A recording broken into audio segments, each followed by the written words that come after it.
परम पूज्य श्री अखंडानंद जी गुरु जी, श्री वीवी सोहान गुरु जी, गुरु माता, आनंदी माता, सुरेश भाई, नरहरि भैया और सभी आप सभी अंकित भैया और आप सभी आगंतुकों को हम सबका कोटि कोटि प्रणाम, कोटि कोटि वंदन। मेरा नाम वंदना पारिक है। मेरा मोबाइल नंबर 9924545945 है। मेरा महेश कुमार पारिक। मेरा मोबाइल नंबर है 9723138462 9723138462।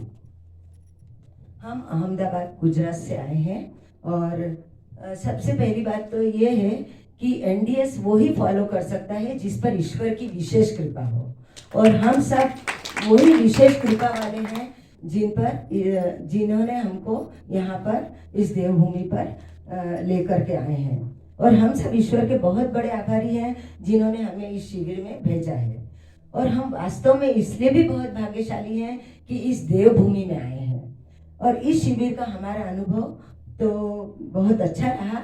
यहाँ आकर बहुत अच्छा लगा और हमने अपने स्वास्थ्य को पाया। सबसे बड़ी बात तो यह है कि ईश्वर की कृपा से हमें कोई विशेष बीमारी नहीं है, लेकिन फिर भी जो भी हाथ पैर की अकड़न वगैरह जो थी वो यहाँ आकर के 7 दिनों में बहुत हल्कापन महसूस किया। फिर पहले हम एनडीएस कुछ अंशों तक ही फॉलो करते थे, 50 to 60%, लेकिन एक बार मेरे गाड़ी चलाते समय, स्कूटर चलाते समय मेरे हाथ का एक्सीडेंट हुआ। तो एक्सीडेंट हुआ तो पट्टा बंधवाने तो हमको डॉक्टर के पास ही जाना पड़ेगा, ये तो श्योर है। तो पट्टा जरूर बंधवाया, पर डॉक्टर ने बहुत लंबी चौड़ी दवाई लिख करके दी, पर मैंने कोई दवा नहीं खाई और 1 महीने में वो मेरा पट्टा भी उतर गया और अच्छा हो गया। फिर यहाँ आकर के हमें ये बताया गया कि एनडीएस फॉलो करने के बाद भी कुछ लोग अपनी बीमारी से छुटकारा क्यों नहीं पाते। सबसे बड़ी बात है उस अंशों में हम भी हैं। और क्यों? क्योंकि पुराने और नए जो हमारे बुरे कर्म हैं उसका हम प्रायश्चित नहीं करते। सबसे पहली बात तो उसका प्रायश्चित नहीं करते और नए सुकर्मों का रास्ता नहीं बनाते। फिर हमें अपने बुरे कर्मों का प्रायश्चित करना चाहिए, क्षमा याचना करना चाहिए, ईश्वर को हर क्षण धन्यवाद देते हुए खाते पीते उठते बैठते सोते हर समय उसका सिमरन करते हुए धन्यवाद देते हुए गुजारना चाहिए। यहाँ से जाकर के हमको किसी के मिलने पर या फिर हम फोन करते हैं या फिर जहाँ पर भी हम योग्य समझे, योग्य मतलब कोई योग्य समझना नहीं है, जहाँ पर भी हमारे को मौका मिले तुरंत हमें दूध और दूध से बने पदार्थ किस प्रकार गाय माता की हाय से प्राप्त होते हैं और यह भी बताना है कि किस प्रकार हमें हानि पहुंचाते हैं। सबसे बड़ा काम, पहला काम। और हमें लोगों को यह भी बताना है कि सिल्क, रेशम, चमड़े का बेग, ये सब चीजें हम अपनी शान से वापरते हैं, पर इन सब में कितनी दुखी आत्माओं की हाय है ये भी हमें बताना है।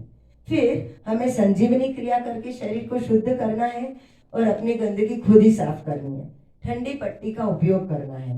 प्राकृतिक शाखा से प्राप्त होने वाले खाद्य पदार्थों का उपयोग करना है। कुक्ड फूड का भोजन नहीं करना है और हमें अपने शरीर में कूड़ा करकट नहीं डालना पड़ता है। प्राकृतिक पदार्थों का जैसा है वैसा ही हमें उपयोग करना है, उसमें कुछ भी नहीं मिलाना है। इस भूमि पर और यहाँ पर रहने वाले सभी गुरुजनों को और आप सभी आगंतुकों को मेरा कोटि कोटि वंदन। और यदि हमसे कभी कुछ भूल हुई हो जाने अनजाने में तो हमारी तरफ से क्षमा याचना। कविता की कुछ पंक्तियां मैंने यहाँ के लिए लिखी है जो इस प्रकार है। आनंदी माँ है हम सबकी माँ, प्यारी प्यारी सुंदर सुंदर सलोनी माँ। सुरेश भैया हम सबके भैया, ध्यान रखते हम सबका भैया। अंकित बेटा हर पल घूमता, जगह जगह पर सबकी सेवा करता। गुरु जी है हम सबका मान सम्मान, गुरु माँ है हम सबकी सम्मानित माँ। प्यारी प्यारी भोली माँ, अच्छी अच्छी प्यारी माँ।